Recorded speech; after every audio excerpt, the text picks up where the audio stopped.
You know, the Bible is very big on searching for God.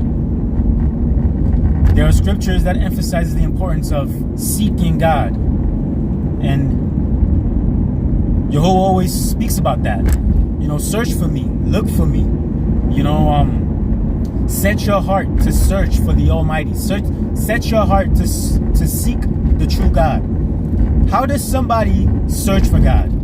Obviously, it's not looking for Him, right? It's not.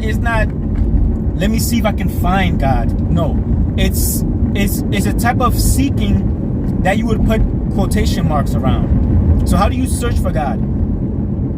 The first and most important way to search for God is to read His Word. Because in order to search for somebody, you have to know what to look for.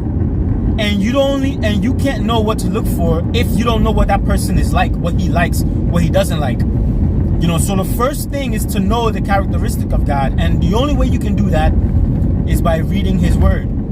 You can't let somebody else tell you what God is like. No, you have to search His Word to know what He is like. Once you get the overall general picture of what God is like, which you would get that over time as you read His Word, you get to develop this sense of knowing of what God is like. Once you have that down packed, you can have the basis to start searching and seeking for God.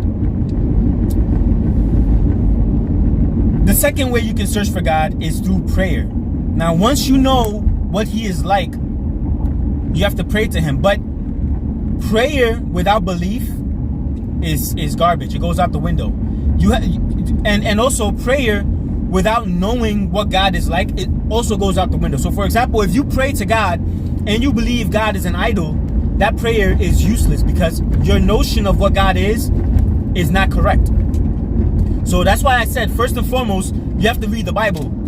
All right. So once you read the Bible and you know that God is not an idol, once you know that He hates idolatry, once you know what He likes, that He likes faith, once you are convinced of His existence, then when you pray to Him, He will pay attention to you.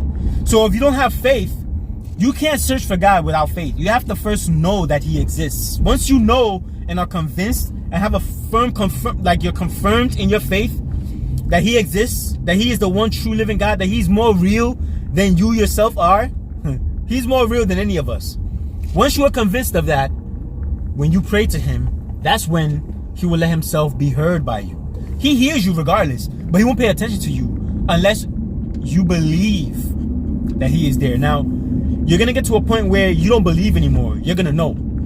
There's a difference between knowing God and believing in God. You don't, like I always like to tell people, like, you don't believe you exist, right? You don't believe you're alive. You know you're alive. So you have those who believe in God and you have those who know God. Now you can believe in God and still have your answers, your prayers answered. But then when you know God, it's a whole different ball game. It's a whole different ball game, and I'm saying it from experience. While yet you are praying for the thing, it can happen. And then there's a level where you pray for the thing and it won't happen right away. It's gonna take some time, right? There's that, and there's the one where even while yet the prayer is in your mouth, it is being fulfilled. That happens to those who know God, because the relationship is different. It's more of a friendship now. It's not just I know about Him, I believe in Him. No, now it's I know Him, He's my friend. And whenever you start to even call upon Him, He begins to answer you. So I guess what I should really be starting off by saying, apart from reading the Bible, is basically the first two important things are read the Bible and convince yourself of God's existence. Those two things, right? Once you are firmly convinced that Yahowah exists, okay, then it's about, okay, now that I know He exists, you're compiling that with knowing about Him by reading the Bible.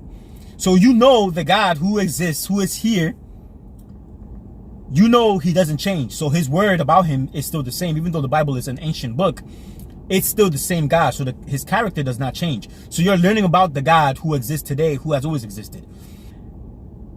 Convince yourself of his existence to the point where you do not doubt anymore. You don't believe, you know him. Once you have those two things firmly established, you search for God in this way. Before you do anything, you consult him. You pray to him.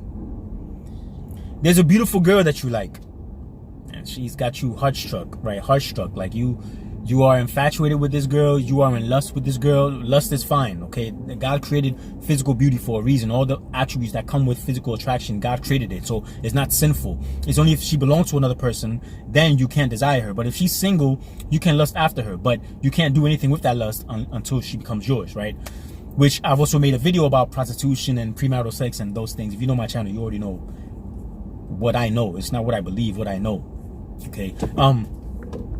Say there's a girl that you're attracted to. Before you do anything, you consult him.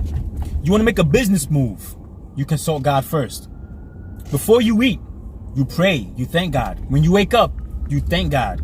Before you go to sleep, you thank God. You know, any little thing that you do, let God be the first and foremost of everything. The most important in your life. Do not love anybody more than God. Whatever you are going to do, seek God first. If you hate your job and you want another job, if your job is making you miserable, if you genuinely hate your job and you can't stand another month at your job, pray to God about it. Believe that he has the ability and the power to change your circumstances in life at any moment. Believe that. Know that. This is how you search for God. This is how you seek God. Okay, so you search for God with your hands, quotation mark, with your hands, as if you are in the dark, groping for something that you can't see, but you know is there, right? And so in every situation, this is what you do spiritually. This is how you search for God. The more you do it, the more God will help you to understand how you search for him. And then you'll be able to explain it the way I'm explaining it, but you won't be able to explain it perfectly because it's only something you can really understand once you are in it. So I know this explanation isn't the best explanation, but that's because you would have to follow these guidelines first. And then once you get there, you will understand what it really means to search for God. So I guess I'll leave it there. If something else I want to add, I'll add it later. Peace. Okay, so let me add. Because you're reading his word, you get to see different Bible characters and how they search for God. And it's pretty much the same thing. There were scrolls that Abraham and them read back then. And of course, by the time the Israelites came, there was the law. So there were always instructions and laws from the Almighty. And by when you see these Bible characters, how they search for God, you will come to see how you search for God. But a third and most important part that I forgot to mention while I was driving, you have to obey God's commands. So now if you believe in God, right? And if you know God, this is something different. But if you believe in God, you believe his commandments, you believe he exists, you're going to obey him. When you read the Bible, you come to see what he likes, what he doesn't like. So you're going to do that which he likes, and you're not going to do that which he does not like.